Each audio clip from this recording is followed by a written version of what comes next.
ആലപ്പുഴയിൽ നിന്ന് കാണാതായ ASIയെ തൂങ്ങി മരിച്ച നിലയിൽ കണ്ടെത്തി. ആലപ്പുഴ നാർക്കോട്ടിക് സെൽ ASI ആയ 52-കാരൻ ശാന്തകുമാറാണ് മരിച്ചത്. ഗുരുവായൂരിലെ ലോഡ്ജിലാണ് മൃതദേഹം കണ്ടെത്തിയത്. ആലപ്പുഴ മാരാരിക്കുളം സ്വദേശിയാണ് ശാന്തകുമാർ.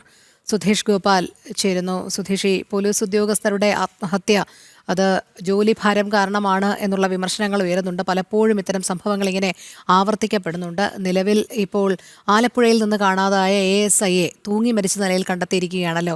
എന്തെങ്കിലും വിവരങ്ങൾ ലഭ്യമാകുന്നുണ്ടോ ഇതുമായി ബന്ധപ്പെട്ട്? ടോണി, ഇന്നലെയാണ് ആലപ്പുഴയിൽ നിന്നും ഇത്തരത്തിൽ ഒരു ASIയെ കാണാതാവുന്നത്. ഇതുമായി ബന്ധപ്പെട്ട് അന്വേഷണങ്ങൾ നടക്കുകയായിരുന്നു. അതിനിടയിലാണ് ഗുരുവായൂരിലെ ലോഡ്ജിൽ ഇദ്ദേഹത്തെ തൂങ്ങി മരിച്ച നിലയിൽ കണ്ടെത്തിയത്. Alappuzha narcotic cell ASI Shanthakumar, 52 വയസ്സുള്ള ശാന്തകുമാറിനെയാണ് ഈ രീതിയിൽ തൂങ്ങി മരിച്ച നിലയിൽ കണ്ടെത്തിയത്.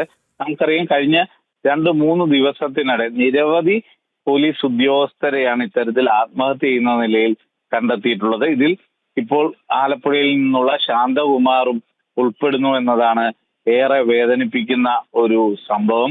ഇദ്ദേഹത്തിന് സാമ്പത്തിക ബുദ്ധിമുട്ട് കൊണ്ടാണ് എന്ന ഒരു പ്രാഥമികമായ നിഗമനമാണ് പോലീസും മറ്റും പുറത്തുവിടുന്നത്. എന്തു തന്നെയായാലും പോലീസ് ഉദ്യോഗസ്ഥർക്കിടയിൽ ആത്മഹത്യ പെരുകുന്നു എന്നുള്ള യാഥാർത്ഥ്യത്തിലേക്ക് കൂടി വിരൽ ചൂണ്ടുന്നതാണ് ശാന്തകുമാറിന്റെയും ആത്മഹത്യ.